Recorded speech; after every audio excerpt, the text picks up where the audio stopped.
Hey everyone, it's Amy from Tradable Bits, and welcome back to another episode of What's Kraken. Got another awesome in-house guest with me here today. Tom Bridger is here. He is our business development manager for North America here at Tradable Bits, and he is our go-to resource for all things sports. So we're going to be diving into some cool stuff in terms of sports partnerships, sponsorships, sports activations, fan engagement, those fan bases, and everything in between.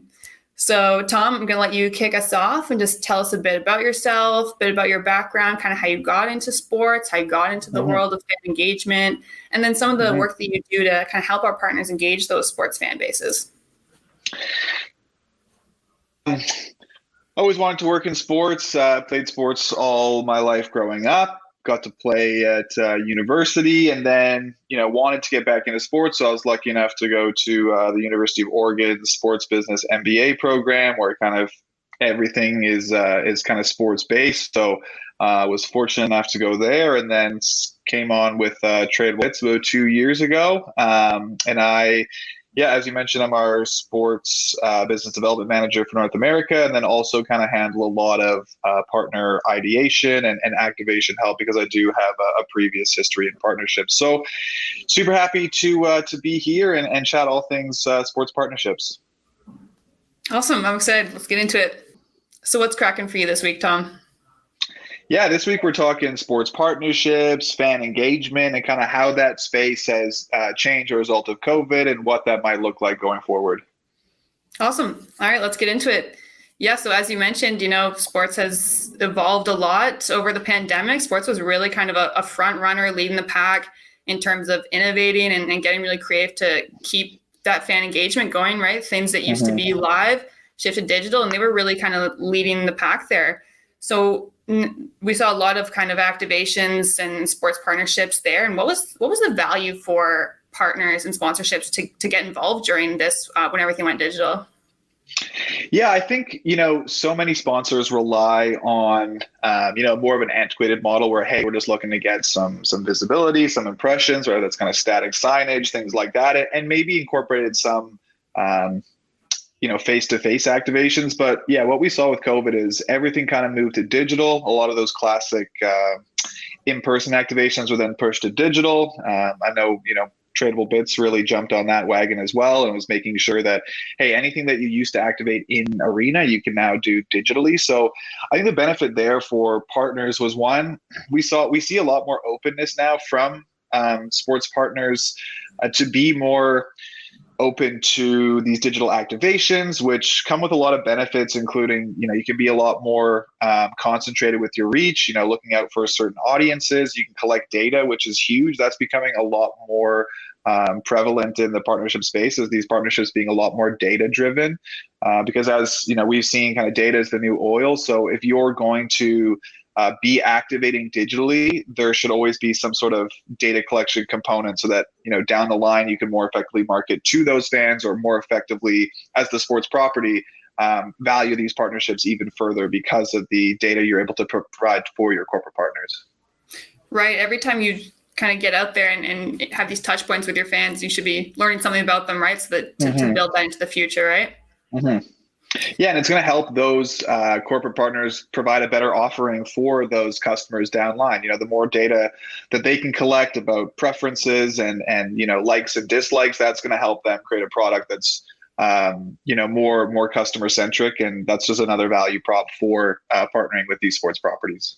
Absolutely, yeah. And as a fan, you want to get those experiences that resonate more with you, so that the more information you can give to your teams and partners, it comes back to you for a better experience as a fan too, right? Yeah, I mean, it's cool. Like, you might take part in some sort of digital activation a few months ago, and then rather than seeing maybe some really broad and unfocused ad, you might see something like, hey, Tom, I know you're a big fan of this player. He's returning on this night, and we have this kind of jersey discount for instance. So it's cool that teams can then use that information to be much more concentrated. Than as a fan, I can get a much larger kind of value prop in terms of, hey, this is focused on me, or maybe it's, hey, Tom, now we know this is your birthday coming up. Here's some sort of surprise and delight offering because maybe at some point I entered data around when my birthday is. So it's, some people might think of it as a little big brotherish, but at the end of the day, it's providing a better offering for the fan. Exactly. And that's the end goal at the end of the day, right? Better experiences for the fans, right? That's what we're after. We're kind of in this interesting space right now, right? So we're just touching on the beauty of digital and all the things that we can do there, but we're kind of in this in-between space right now. The world is in different places. A lot of us are getting back in person. We're seeing more and more fans in stands. What does that do to partner involvement? Are we seeing changes in how partners are getting involved in these activations, or kind of what does it mean now as we start to head back to this place that we kind of left?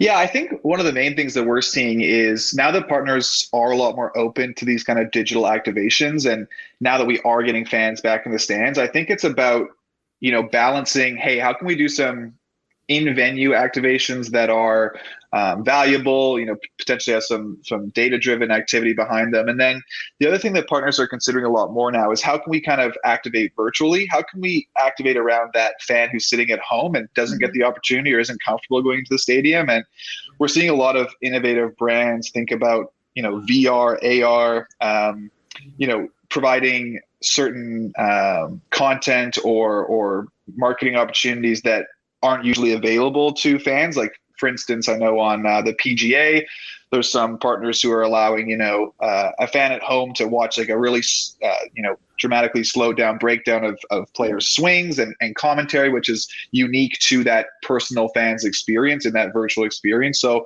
we're seeing a much more of a balance now between, hey, how can we provide value in venue, but then also at home through these kind of virtual experiences? That's really interesting. Yeah, I think a lot of us kind of feel like nothing beats live, but to have these kind of creative avenues now that we're seeing of how to really enhance that virtual experience for the people that maybe were never close to the live events, right? They were never going to come, or for whatever reason, they're still not comfortable going back to these live events and still keeping that experience so that no one gets left behind, right? And they can still have a 10 out of 10 fan experience regardless, right?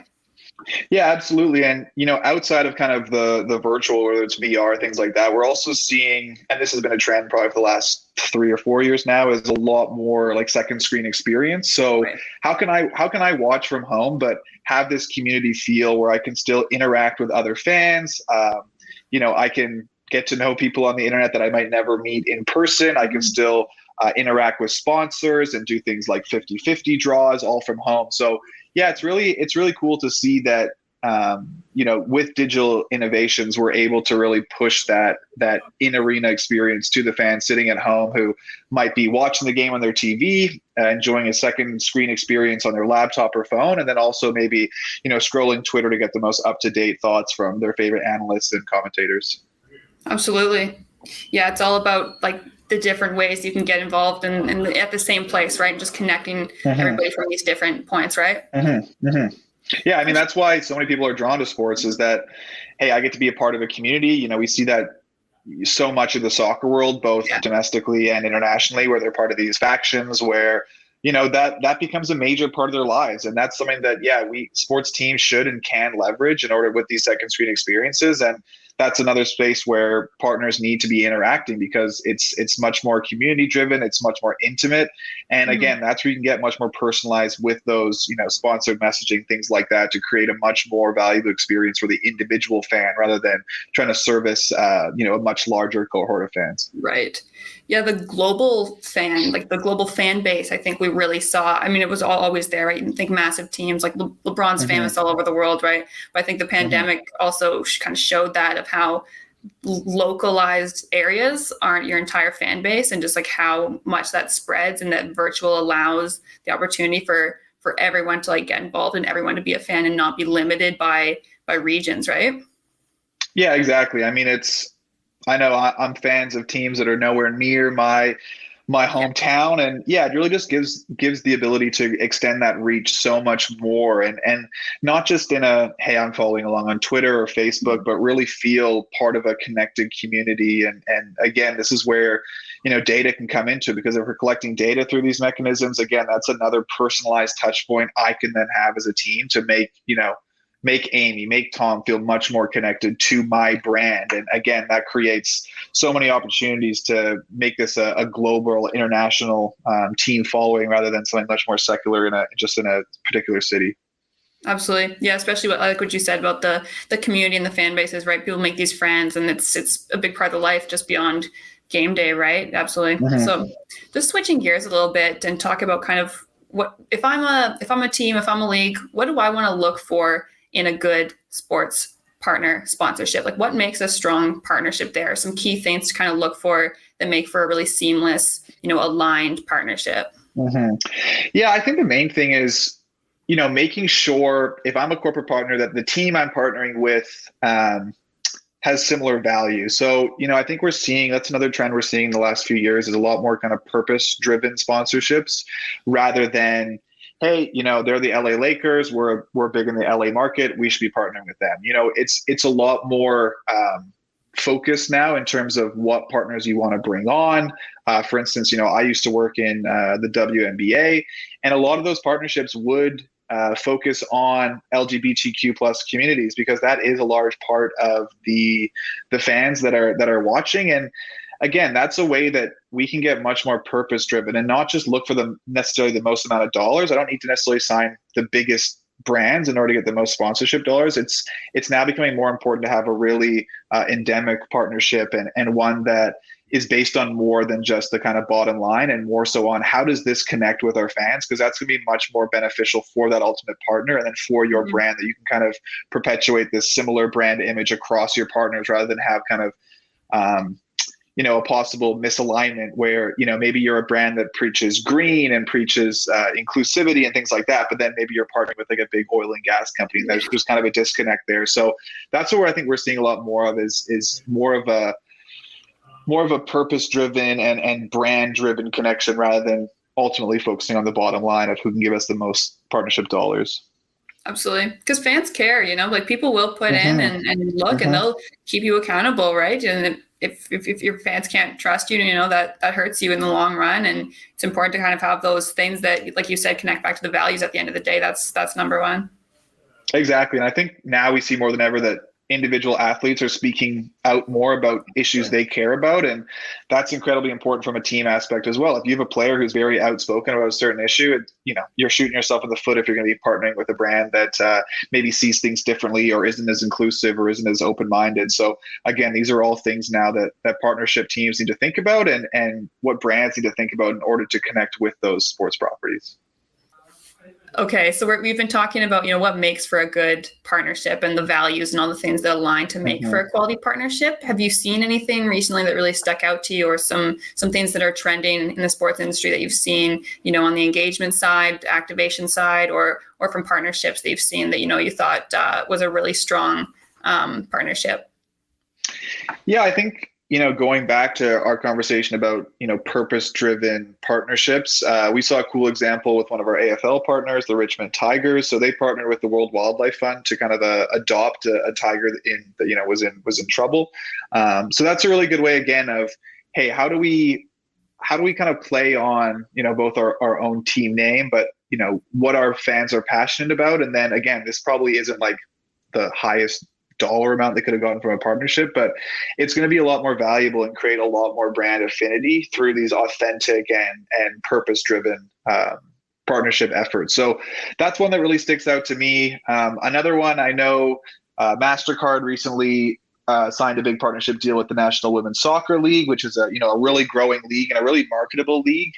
Some of the most marketable individual athletes in the world play within the NWSL. So they have kind of again, speaking on these talking points that we've been discussing, really balancing in-person activations like, VIP game day experiences and getting these prepaid MasterCards they can use for food and beverages and swag, but then also combining that with virtual experiences on its priceless.com platform where fans who can attend the matches can be involved in a lot of these kind of arena activations virtually. So those are two that kind of stick out to me, but I think, as we see the NFL, the NBA, the NHL ramp back up for this 21-22 season, I think we should see a lot more of these kind of innovative and purpose-driven sponsorship efforts. Absolutely. Yeah, the purpose-driven, I think, is the key, right? And that was the big thing that stuck out with me, too, from the Richmond Tigers, right? The way that it was a natural way to tie back to the club, obviously the team name, but then to call out to something bigger, right? Something that fans could get behind that felt genuine, that it wasn't, bottom line wasn't the key thing here, right? It was something really genuine, authentic that people could really get behind. Was just a really brilliant move. Yeah, and that kind of content's going to be aggregated. It's going to blow up. It's going to, make its way to social media. Whereas maybe a more mundane or monetary focused partnership Mhm. is not going to have that same exposure. So again, you're creating a lot of great marketing and content opportunities by making these kind of partnerships. So it really is a win-win for the fans, for the brand, for the partner, and then ultimately, that they're going to get that proliferation of activity online after these kind of cool activations. Absolutely. I think that, we've seen so much, people got so creative. It's been so impressive. What do you think the future holds for us? Like kind of what's your future forecast? Are we going to keep seeing this momentum, or do you think that, pandemic kind of forced this out of us, or kind of what do you expect over the next few years? Yeah, I think we're going to see a lot more of these trends that we've been discussing. A much bigger push on virtual experiences. I think that'll be a little bit dependent in the next 5 to 10 years how realistic we can get VR to be. I know my favorite league, the NBA, has played around with that a lot in terms of, hey, you can wear this VR set and experience this courtside experience like you would never have the opportunity to. That's a very sponsorable kind of activation. I think, I think on that note, it's going to be, and as we've spoken about, it's going to be a big push of creating value for those people watching from home in a way that, they would typically get to in arena. And, at home, we might see some static signage. We might, we're not going to see the halftime show. We're not going to see any sort of concourse activation. So we're going to have to see new forms of tech come up, like these second screen experiences, VR, AR. These are going to have to come up in order to really cater to that much larger audience, which is outside of your arena. So those are kind of two big ones. And then, of course, the purpose-driven sponsorships. I think that's going to be more important as, more athletes kind of start to raise their voice and start to let their opinions be known. Interesting one is Kevin Durant, arguably the greatest basketball player in the world, recently partnered with Weed Maps, which is, a service to help you find the closest dispensary near you. And 5 years ago, this would never happen. Yeah, Like exactly. it would be career suicide. And, I know Kevin Durant has been asked, oh, well, do you partake in, marijuana, et cetera? And he's not necessarily going to answer those questions, but he does want to decrease the stigma that's associated with marijuana and athletes. Because I think,